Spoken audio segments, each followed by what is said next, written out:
Alright, so let's talk about receivable financing focusing on assignment. Alright, napag-usapan natin sa overview ng receivable financing. Ano ba itong receivable financing? This is to raise money or cash using our receivables, specifically our trade receivables. So, ito ay isa sa mga ways kung saan pwedeng mag-raise ng money or cash ang company kung kinakailangan niya ng cash. So, sa ating accounts receivable, meron tayong tatlong ways para makapag-raise ng money. Isa doon ay pledging, the other one is assignment, and the other one is factoring. So, yung factoring, pag-uusapan natin yan in a separate video, okay? On this video, we are going to focus more on assignment. So, ano ba itong assignment na ito? Paano ba nagkakaroon ng accounts receivable ang isang company? So, nagkakaroon ng accounts receivable ang isang company kapag ang customer bumili ng paninda ni company on account. So, inutang ng customer itong paninda ni company, kaya siya nagkakaroon ng accounts receivable. So the customer owes the company, and on the part of the company, it's going to be the accounts receivable. Okay? So accounts receivable ni company kay customer yan. Dumarating yung time na ang company nangangailangan ng pera or cash to pay its obligations, its current liabilities. So, isa sa mga gagawin ng company ay the company will borrow monies from the bank or other lending institutions or lending companies. The company borrows money from the bank or other lending companies. The company will collateralize this specific accounts receivable from this customer. Alright? So, sa assignment, specific na accounts receivable ang collateral niya. Okay? Pero sa pledging, lahat ng accounts receivable, collateral ng company. Ang tawag mo doon ay pledging. Pero kapag specific ang accounts receivable na collateral ng company, ang tawag mo dyan ay assignment. When this assignment is done, the company becomes the assigner, and the bank becomes the assignee. Sinasabi ko ito because sa problems, you might encounter not a company or a bank, but assigner or assignee ang gagamitin. So, you should know who is assigner and who is assignee. So, the assigner is the company na umuutang sa bangko, at ang bangko or other lending companies, they are called assignee. Alright? Now, there are two ways to account for this assignment: the non-notification basis and the notification basis.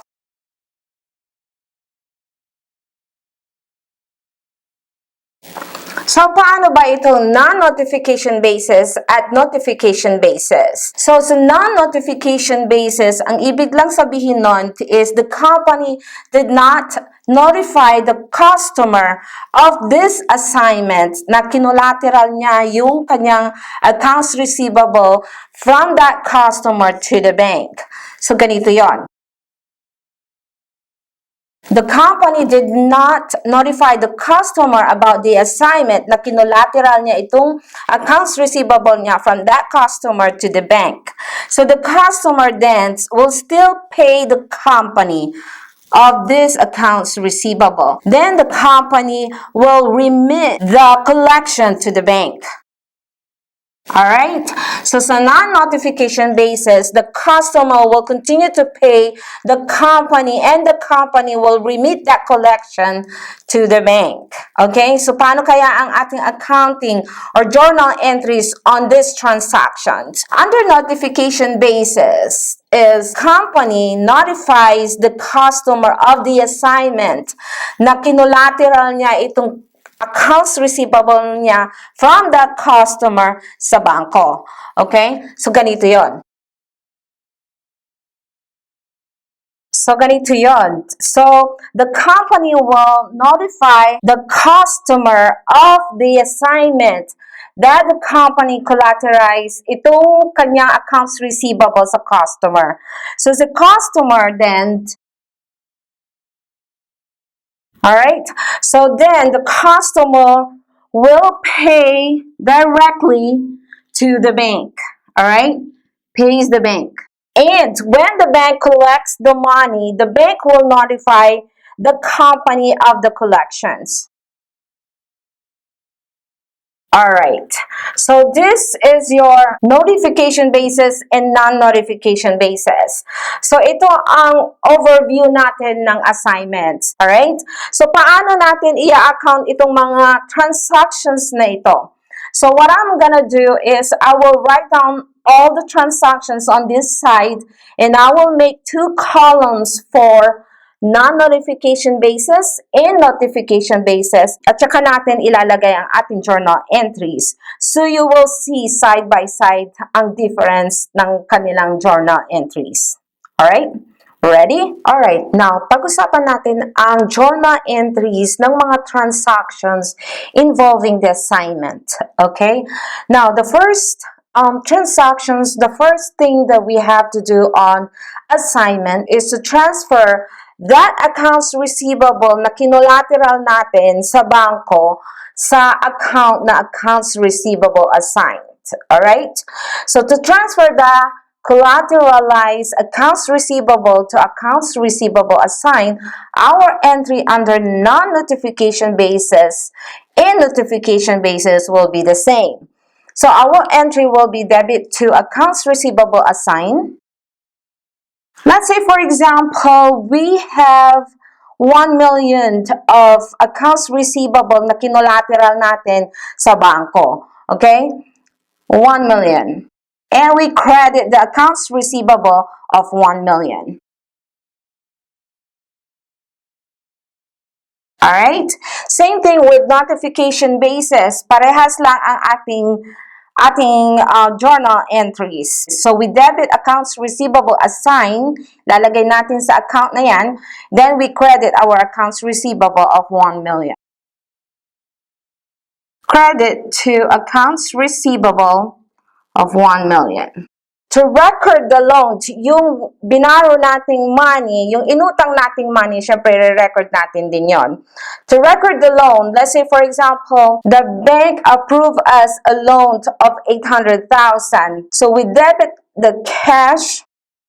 Let's say for example, the bank charged us a service charge of 10,000. So, 800,000 yung in-approve niyang loan natin, pero binawasan niya ng 10,000 yung ating loan dahil sa service charge. So, we will debit cash of 790,000. Alright? And debit to the service charge, which is expense on the part of the company. So, we debit service charge. Then, we credit our notes payable. Alright, then we credit our notes payable of 800,000.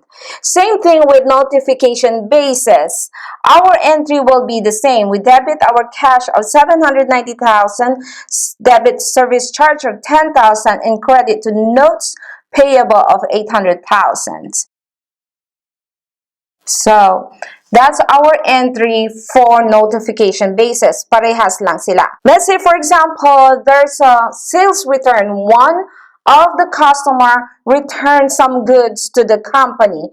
So, paano natin i-record yung sales return sa accounts receivable na in-assign natin?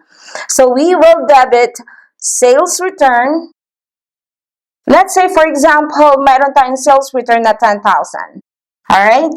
Then we credit our accounts receivable assigned. Kasi dyan nang galing yung sales return natin.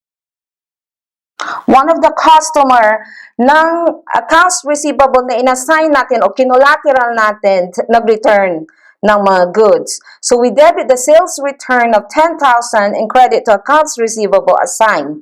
Alright? So yung sales return mo, that is less to your sales to get your net sales. Same thing with notification basis. Parehas lang ang ating entry kapag mayroon siyang sales returned. So we debit sales return of 10,000 and we credit accounts receivable of assigned of 10,000. One of the accounts receivable that we assigned, let's say for example, we have a worthless account of 5,000. Ano ba itong worthless account? Ang ibig sabihin, worthless. We cannot collect from that customer anymore. So, if the account is worthless, then we have to write it down from our accounts receivable assigned. Hindi lang doubtful of collection, but worthless account, meaning to say we cannot collect from that customer anymore. So, we debit allowance for doubtful accounts. Let's say, for example, we have a 5,000 worthless of account, and we credit accounts receivable assigned. Alright, on notification basis, parehas lang ang ating entry. So, we debit allowance for doubtful accounts of 5,000 and we credit the accounts receivable assigned of 5,000. Alright, another transactions that involves the assignment is sales discount. So, if there's any sales discount under non-notification basis and notification basis, parehas lang ang ating magiging entry. So, to record our sales discount, we debit our sales discount and we credit that accounts receivable assigned. Alright, let's say for example, mayroon tayong sales discount na 15,000. So we debit our sales discount of 15,000 and we credit the accounts receivable assigned 15,000. On notification basis, parehas lang ang ating entry on sales discount. So we debit our sales discount and we credit accounts receivable assigned of 15,000. Sa collection by the company sa non-notification basis, remember, on non-notification basis, si company hindi niya ni-notify si customer about the assignment na kinolateral niya ito accounts receivable sa bangko para makautang siya. So, therefore, yung customer will still pay the company. So, sa collection ng company, ang entry natin sa non-notification basis is debit to cash and credit to the accounts receivable assigned. Alright? Now, for example, nakakolekta tayo ng 900,000. So, we debit cash of 900,000 and credit to the accounts receivable assigned. And then, sa collection ng company, sa notification basis, hindi ito applicable. Bakit? Kasi sa notification basis, yung company, ni-notify niya ngayon si customer about the assignment, about sa pagka-collateral ng accounts receivable sa bangko. So, therefore, yung customer will pay the bank directly. So, si bangko ngayon ang nangongolekta ng accounts receivable na yan. Now, sa non-notification basis, on the other hand, si company pa rin ang nangongolekta. Pagkakolekta niya ng accounts receivable assigned na ito, babayaran niya ngayon si bangko ng kanyang inutang. Alright? So, remittance to the bank. So, we will debit our notes payable. Aalisin na natin yon dahil magre-remit na tayo sa bangko ng ating inutang. So, magkano ang note payable at magkano ang ibibigay natin ngayon kay bangko? Ang ibibigay lang natin sa bangko ay yung 800 na utang natin. Okay? Nakakolekta tayo ng 900,000. It doesn't mean na i-remit natin lahat yon. Alright? Ang i-remit lang natin sa kanya, sa bangko, is yung 800,000 na inutang natin. So, we debit notes payable of 800,000. Remember, yan lang yung inutang natin sa bangko. Kaya wag mo ibibigay yung 900,000. Ano siya? Maswerte, di ba? So, notes payable 800,000 and we credit to cash of 800,000. Dito naman sa notification basis, hindi tayo magre-remit sa bangko dahil si bangko nga ang kumokolekta ng ating accounts receivable. So, dito, hindi ito applicable sa atin. Alright? Then, collections by the bank. Under non-notification basis, collections ng bangko, wala tayong hindi applicable sa atin yan. Okay? Sa notification basis, okay, yung kinolekta ng bangko, i-apply niya sa ating inutang. So, kung kumolekta si bangko ng 900,000, for example, siya naman ngayon ang nakakolekta ng 900,000 under notification basis. Ang gagawin ng bangko, ang inutang lang natin sa kanya, 800,000. Ang kinolekta ng bangko is 900,000. So, meaning to say, ibabalik niya sa atin yung 100,000. Diba? So, ang ating magiging entry is debit to the note payable. Alisin na natin ang ating utang dahil bayad na tayo, kinolekta na nga niya, pero sumobra pa nga yung nakolekta niya, ibabalik niya sa atin yung cash na 100,000. So, our entry now on notification basis will be debit to note payable of 800,000 and we debit our cash 100,000. Yun ang babalik ng bangko sa atin, 100,000. Then we credit our accounts receivable assigned of 900,000. Under interest payment to the bank, syempre si bangko hindi naman siya magpapautang na hindi siya nag-charge ng interest, di ba?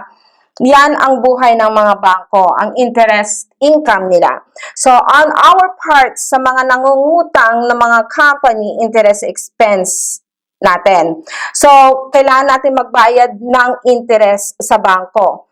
So, our entry on the interest payment to the bank is debit to interest expense and credit to cash. Let's say, for example, we have 8,000 interest expense or interest na babayaran natin sa bangko or binayaran natin kay bangko. So, we debit interest expense of 8,000 and we credit to cash of 8,000. Then we have the same entry on notification basis. We debit interest expense of 8,000 and we credit to cash of 8,000. After we paid off our notes payable, yung inutang natin sa bangko na nakabayad natin, So, after we paid off our notes payable, yung inutang natin sa bangko, ang next na gagawin natin is titignan natin kung magkano pa ang natitira sa ating accounts receivable assigned. So, to compute for the balance of our accounts receivable assigned, ito ang magiging computations natin or calculations natin. Alright, so ganito ang pag-calculate na accounts receivable assigned balance. Okay, yung natitira doon sa ating accounts receivable assigned. So, we will start with our accounts receivable assigned. Yung una nating inassigned na accounts receivable or your amount. So, remember, in the beginning, we assigned 1 million pesos. So, after that, we will list our sales return. So, if you will remember, our sales return is 10,000. So, 10,000 ang binawas natin sa ating accounts receivable assigned from the transactions to record the sales return. Then, we have our sales discount. Remember, our sales discount is 15,000. So, we debit our sales discount and we credit our account receivable assigned. After that, we also have our worthless account. Yung account na ni-write off natin dahil worthless na nga siya, hindi na tayo makakasingil doon sa accounts receivable na yon. So, we have our worthless account. And if you remember, our worthless account is 5,000. Then, of course, we have our collections. So, ang nakolekta natin doon sa accounts receivable na inassign natin is 900,000. So, ang ibig sabihin, ang naiiwan sa ating accounts receivable assigned ay meron tayong balance na ay 70,000. Alright? This is your balance. So, anong gagawin natin sa ating balanse or balance ng ating accounts receivable assigned. So sa T account mo, makikita mo meron pa tayong accounts receivable assigned balance of 70,000. So ang gagawin natin, we will revert it back to the accounts receivable. Alright? So our entry will be debit to accounts receivable of 70,000 and we credit our accounts receivable assigned of 70,000. Alright? So, yan po nagtatapos ang ating assignment. Usually, ang tinatanong ng problem ay kung magkano ang balance sa iyong accounts receivable assigned. So, ang susunod na video lecture natin will be our receivable financing focusing on factoring. Alright? Factoring is a sale of your accounts receivable. So, I'll see you on the receivable financing factoring.